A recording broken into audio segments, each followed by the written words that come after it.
Good morning student. Statics class 11 statics for economics.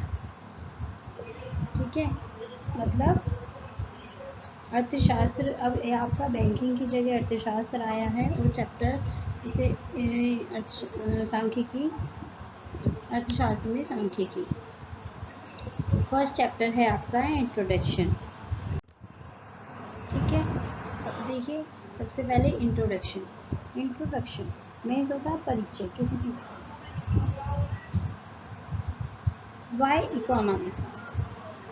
Why economic?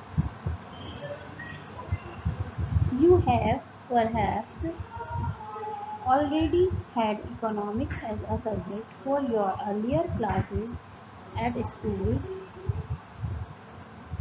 Economic as a subject for your earlier classes at school. You might have been told the subject too is mainly around what Alfred Marshall, one of the founder of modern economics, called the study of man is the ordinary business of life. Let us understand what the mean. तो सबसे पहले देखो आपने पढ़ा हुआ है economics. पहली classes में आपका एसएसटी सब्जेक्ट होता था, उसमें आपका एक पार्ट इकोनॉमिक्स का भी रहता था 9th और 10th में। तो आपको उसमें बताया था कि जो एल्फ्रेड मार्शल है वो एक अर्थशास्त्र के प्रवर्तक हैं। प्रवर्तक मतलब फाउंडर। उनके द्वारा कहा गया है कि जीवन के सामान्य कारोबार के संदर्भ में मनुष्य के इस अध्ययन से संबंधित है। अब देखिए हम इसका मीनिंग समझते हैं कि क्या मीनिंग है इसका। When you buy goods, you may want to satisfy your own personal needs or those who your family or those of any other person to whom you want to make a gift. You are called a consumer. ठीक है, जब आप market से वस्तुएं खरीदते हैं, कुछ भी खरीदते हैं, तो आप अपनी पर्सनल, अपनी फैमिली की और उन सभी लोगों की जिन्हें आप गिफ्ट देना चाहते हैं, उनकी जो संतुष्टि है ना, सेटिस्फैक्टरी, उनकी संतुष्टि के अकॉर्डिंग आप उन्हें गिफ्ट देना चाहते हैं, तो क्या कहलाएंगे आप? कंज्यूमर कहलाएंगे। कंज्यूमर होता है उपभोक्ता। ठीक है, when you sell goods to make a profit for yourself, you may be a shopkeeper. जब आप जो गुड्स होता है, वस्तुएं होती हैं, उन्हें अपने प्रॉफिट के लिए बेचते हैं, तो आप क्या कहलाते हैं? एक दुकानदार भी हो सकते हैं। तो you are called a seller, तो आप क्या कहलाएंगे? एक सेलर कहलाएंगे। When you produce goods to make a when you produce goods, you may be a farmer or a manufacturing company or provide service. You may be a doctor, porter, taxi driver, transporter of goods. You are called a producer. जब आप किसी चीज़ का manufacture करते हैं, वस्तुओं का उत्पादन करते हैं, तो आप फार्मर भी हो सकते हैं या सेवाएं प्रदान करते हैं, जैसे कि डॉक्टर है, कूली है, टैक्सी चालक, ठीक है, वो सेवाएं प्रदान करता है, या वस्तुओं के परिवहन संचालक, ट्रांसपोर्टर, कुछ भी हो सकते हैं, तो वो क्या कहलाते हैं? प्रोड्यूसर कहलाते हैं, मतलब उत्पादक कहलाते हैं। ठीक है, अब देखिए, when you are in a job working for some other person and you get paid for it, you may be employed by somebody who pays you wages or a salary, you are called an employee. जब आप कोई नौकरी करते हैं मतलब कोई job कर रहे हैं या दूसरों के लिए वर्क कर रहे हैं, जॉब कर रहे हैं, जिसके लिए आपको क्या दिया जाता है, सैलरी दी जाती है, तो आप वर्कर कहलाते हैं, वर्कर या एम्प्लॉय कहलाते हैं, कर्मचारी कहलाते हैं। When you are in a job, when you employ somebody giving them a wages, you are an employer. जब आप किसी से पैसे लेकर उन लोगों को सेवा दे रहे हो, जैसे डॉक्टर है वो आपसे फीस लेगा तभी आपको सलाह देगा, ठीक है, या वकील है या बेकर या टैक्सी चालक, आप किसी की टैक्सी में जा रहे हो, पहले जब आप जाओगे उसे पैसे दोगे तो क्या वो आप उसे सेवा ले मतलब आप उनकी सेवा लेकर उन्हें पैसे दे रहे हैं, तो आप क्या कहलाते हैं, employer.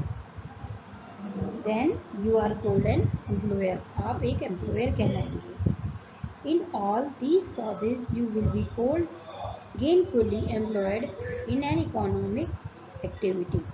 Economic activity are ones that are undertaken for a monetary gain. This is what economists mean by ordinary business of life.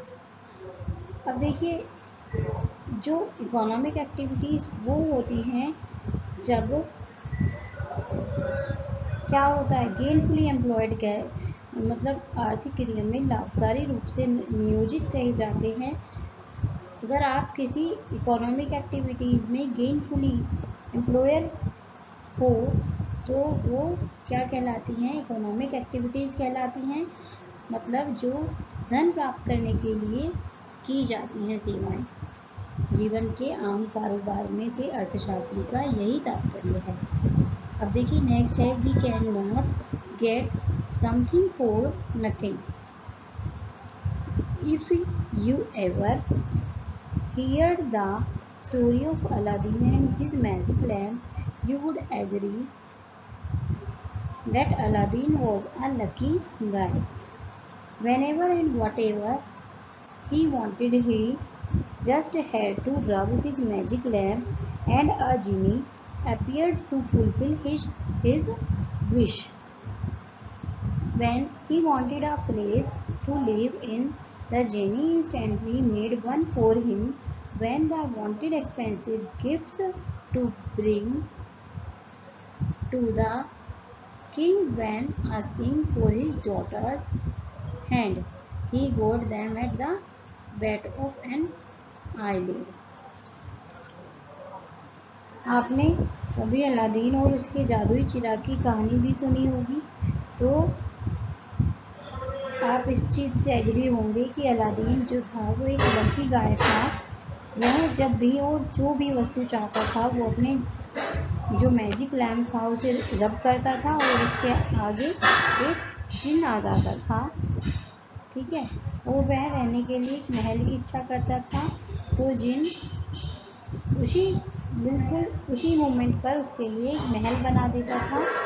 जब उसने राजा की बेटी का हाथ मांगने के लिए उस बहुमूल्य उपहारों की मांग की तो पलक झपकते ही उसे मिल जाते थे। In real life we can not be lucky as Aladdin. वास्तविक जीवन में हम अलादीन की तरह लकी नहीं हो सकते। दो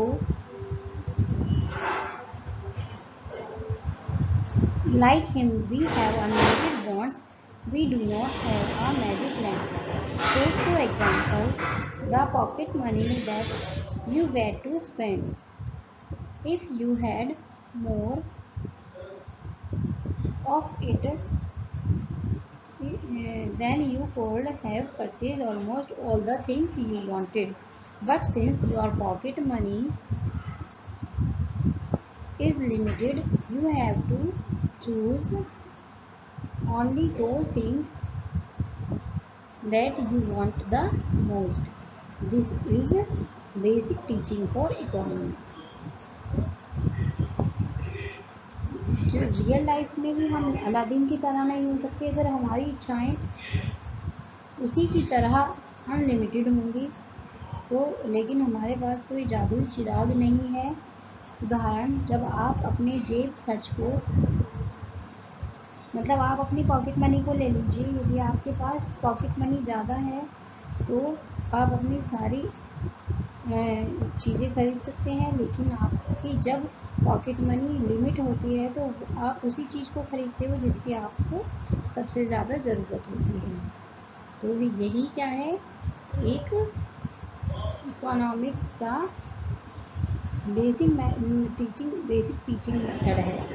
ठीक है, अब नेक्स्ट है, scarcity is the root of all economic problem.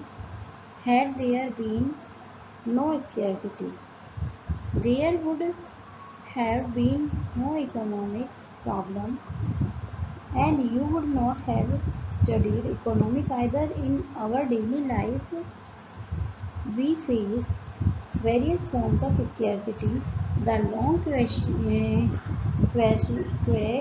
at railway booking counters, crowded buses and trains, shortage of essential commodity, the rush of get a ticket to watch a new film, etc. are all manifestation of scarcity. We face scarcity because the things that satisfied our want are limited in availability. Can you think of some more instance of scarcity? Scarcity क्या होती है? कमी, किसी चीज़ की अभाव, वो सारी problems की रूट होती है। अगर स्केर्सिटी नहीं होती तो कोई भी इकोनॉमिक प्रॉब्लम नहीं होती। तो फिर क्या होता, आपको ये इकोनॉमिक्स पढ़ने की भी ज़रूरत नहीं होती। अब हम अपने डेली लाइफ में अलग अलग स्केर्सिटी का सामना करते हैं, फेस करते हैं। उन्हें रेलवे आरक्षण, खिड़कियों पर लंबी लंबी लाइनें, बसों में भारी भीड़, रेलगाड़ी ट्रेन में भीड़, और जितनी हमें ज़्यादा ज़रूरत होती है उन चीज़ों की कमी, किसी नई फिल्म को देखने के लिए टिकट की भारी भीड़ आदि सभी ये अभाव को व्यक्त करती हैं। हम अभाव का सामना इसलिए करते हैं क्योंकि जो वस्तुएं हमारी आवश्यकता की पूर्ति करती हैं उनकी उपलब्धता सीमित होती हैं। ठीक है, क्या आप अभाव के कुछ अन्य उदाहरणों की कल्पना कर सकते हैं? नेक्स्ट है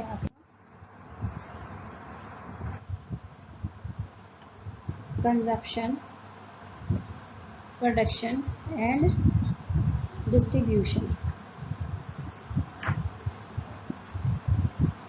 If you thought about it, you might have realized that economic involves the study of men engaged in economic activities of various kinds. For this, you need to know reliable facts about all the diverse economic activities like production, consumption, and distribution. Economic is often discussed three parts: consumption, production, and distribution. We want to know how the consumer decide, given the income and many alternative goods to choose from, what to buy when he knows the prices. This is the study of consumption. Consumption मतलब किसी चीज़ का उपभोग क्या होता है, जैसे कि आपने ध्यान से सोचा होगा या फील किया होगा कि इकोनॉमिक में हर तरह के अलग अलग क्रियाकलाप होते हैं। आपके लिए विविध क्रियाकलाप जैसे कि प्रोडक्शन, कंजप्शन एंड डिस्ट्रीब्यूशन होते हैं। तो हम ये जानना चाहते हैं कि जो उपभोक्ता है ये निर्णय कैसे करता है कि आपकी अपनी निश्चित इनकम और ज्ञात कीमतों की वस्तुएं को देखने के लिए अनेक वैकल्पिक वस्तुओं में से किन वस्तुओं को खरीदें, यह उपभोग का अध्ययन है। ठीक है, इसी प्रकार से हम ये भी जानेंगे कि जो कंजप्शन होता है वो क्या होता है।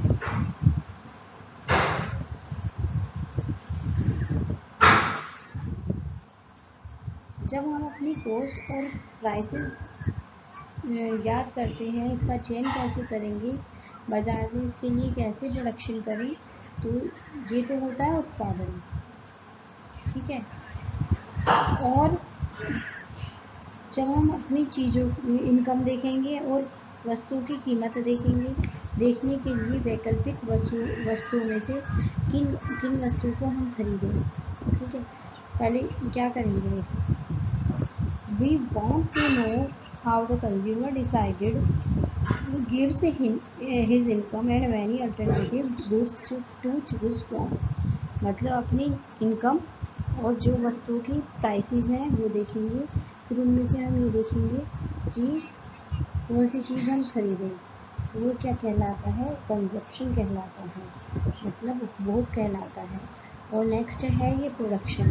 प्रोडक्शन क्या होता है कि जो कोई प्रोड्यूसर होता है वो अपनी कॉस्ट और अपने प्राइसेस उसे पता होती है कितना है, तो वो कैसे उसे चूज़ करेगा मार्केट में, कैसे चूज़ करेगा बाज़ार के लिए, वो ये देखेगा कि वो मार्केट के लिए क्या प्रोड्यूस करे।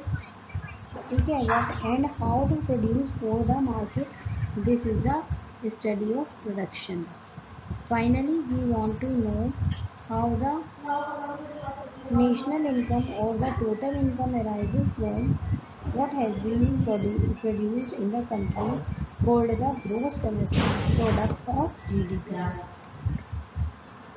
जब हम नेशनल इनकम या टोटल इनकम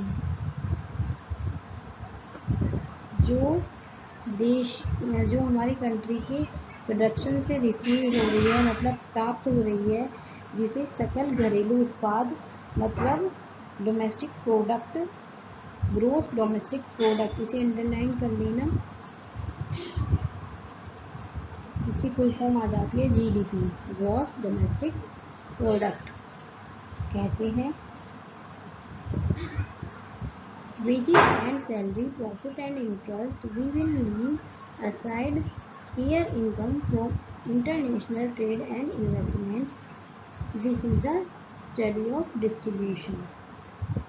मजदूरी और सैलरी, प्रॉफिट और इंटरेस्ट, इंटरनेशनल बिजनेस और निवेश, मतलब जो हमारी इन्वेस्टमेंट है उससे प्राप्त आय को छोड़कर कैसे बांटा जाता है, वो क्या कहलाता है, डिस्ट्रीब्यूशन कहलाता है। ठीक है, अब ये तीनों इम्पॉर्टेंट टॉपिक हैं, कौन कौन से, consumption, production and distribution. Next है आपका स्टैटिक्स इन इकोनॉमिक्स।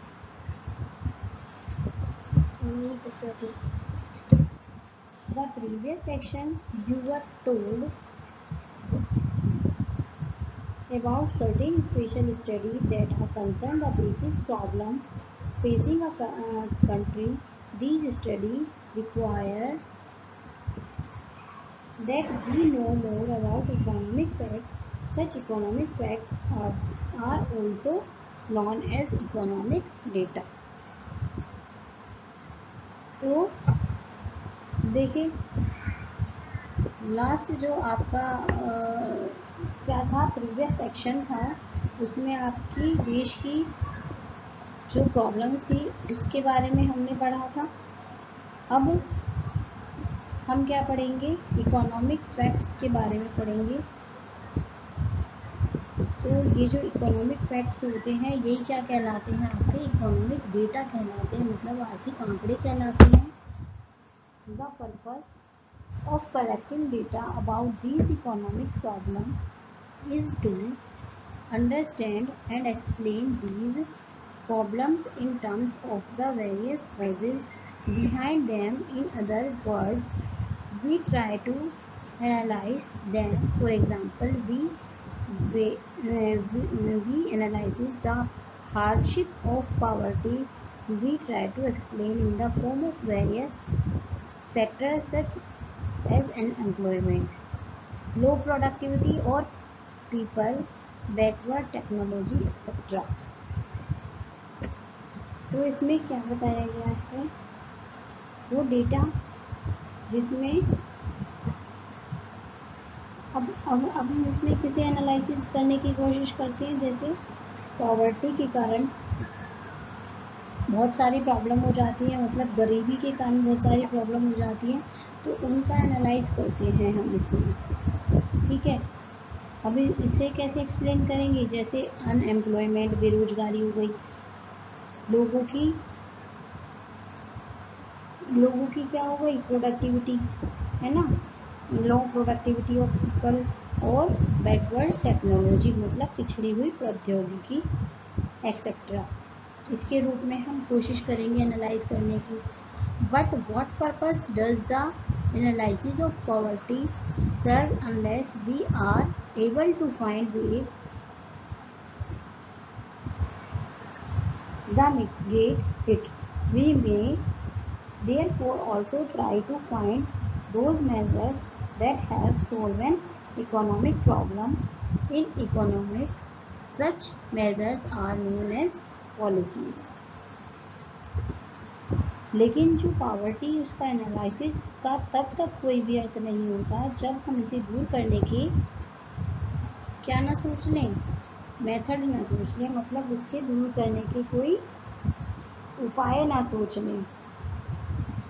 इसलिए हम उन उपाय को खोजने का प्रयास कर सकते हैं जो आर्थिक समस्या को सुलझाने में हेल्पफुल हो। अर्थशास्त्र में ऐसे उपायों को क्या पॉलिसी के नाम से जाना जाता है। अब देखिए नेक्स्ट क्या है, व्हाट इज स्टैटिक्स, की सांख्यिकी क्या है। At this stage, you are probably make to know more about statistics. You might very well want to know what the subject statistics is all about. अब आप स्टैटिक्स के बारे में जानने के लिए उत्सुक होंगे कि क्या होती है स्टैटिक्स। आप ये जानना चाहेंगे कि जो स्टैटिक्स है इसकी, तो उसके ऑल अबाउट, उसके बारे में पूरा जानना चाहेंगे। Statics deal with the collection, analysis, interpretation, and presentation of numerical data. It is a branch of mathematics and also used in the disciplines such as accounting, economic management, physics, finance, psychology, and sociology. तो इसमें हम क्या, इसका जो संबंध है वो किससे है, एकत्रीकरण मतलब कलेक्शन, प्रस्तुतिकरण प्रेजेंटेशन, इंटरप्रिटेशन और प्रेजेंटेशन से है। ये जो डाटा है वो फिजिक्स मतलब भौतिक शास्त्र, समाजशास्त्र, मनोविज्ञान या किसी भी क्षेत्र से हो सकता है। ठीक है, अब जो स्टैट्स है हम ये सब चीज़ें देखेंगे। इसमें numerical data, branch of mathematics, जितने भी न्यूमेरिकल डाटा होते हैं और क्वांटिटेटिव डेटा होते हैं, ये सारे उस स्टैटिक्स में आते हैं। अब देखिए, here we are concerned with the data from the field of economics. Most of economics data are quantitative. For example, a statement of economic like the production of rice in India has increased from 39.58 million tons in 1974 and 75 to 106.5 million tons in 2013-14 is a quantitative data. ये example है कि economic में ये कथन है कि भारत में जो चावल का उत्पादन है वो 1974 और 75 में 39.58 मिलियन टन था, जो 2013-14 में बढ़कर 106.5 मिलियन टन हो गया। ये क्या कहलाते हैं? मात्रात्मक आंकड़े कहलाते हैं। In addition to quantitative data, economics also use qualitative data. The chief characteristics of such information is that the described attributes of a single person or a group of person that is important to record as accurately as possible, even though they cannot be measured in quantitative terms. तो अब देखिए, ये तो अभी मैंने बताया था आपको क्वांटिटेटिव। अब क्वालिटेटिव टर्म्स बताती हूँ कि उसमें गुणों की व्याख्या होती है, ठीक है, जिन्हें मात्रात्मक रूप से तो नहीं नापा जाता, लेकिन यथासंभव सही रूप से आलेखित करना आवश्यक होता है। उदाहरण के तौर पर आप जेंडर को देख लीजिए। जेंडर है ना, ये दे रखा है ना कि take for example gender, the distinguishing a person, a man, woman or boy, girl. It is often possible and useful to state the information about an attribute of a person in terms of degree, like better, worse, sick, healthy, more healthy, unskilled, skilled, highly skilled, etc. Such qualitative information or statistics is often used in economics and other social science and collected and stored systematically like quantitative information. One, price, income tax paid, whether a single person or a group of person. ठीक है, अब इसमें example है कि gender, इसमें किसी man, women, boy, girl, उनके रूप में डिफरेंस किया जाता है, भेद किया जाता है, लेकिन जो किसी पर्सन के किसी गुण की कोटियों के बारे में सूचना देना संभव और उपयोगी होता है, जैसे अच्छा बुरा, स्वस्थ, अस्वस्थ, अधिक स्वस्थ, कुशल, अकुशल, अत्यधिक कुशल, इस वर्ग। ठीक है, ये सब क्या होते हैं? क्वालिटेटिव इंफॉर्मेशन होती है, गुणात्मक सूचना। या सांख्यिकी का अर्थशास्त्र अन्य सामाजिक विज्ञानों में प्राय प्रयोग किया जाता है।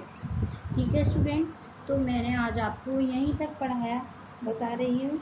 अब जो नेक्स्ट टॉपिक होगा उसमें मैं आपका व्हाट स्टैटिक्स डेटा डज, की स्टैटिक्स क्या काम करती है, और कंक्लूजन, ये मैं आपको समझाऊंगी नेक्स्ट टॉपिक में, क्योंकि वीडियो ज़्यादा लंबी हो जाएगी स्टूडेंट, इसीलिए आज यहीं तक करते हैं।